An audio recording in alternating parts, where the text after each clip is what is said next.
Damırda kanım anam, cennet ayaklarındadır gülistanım anam. Sensiz sözme sürek, Allah ayırmasın.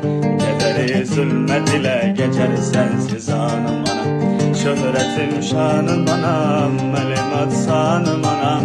Ne kadar ifkanlar bitip bile gülşenlerinde, sen ki bir ömür fida eylemiş evladına. Ne kadar azap gizlenip saçının derlerinde. Anam Yusuf, Multimedia Portalı.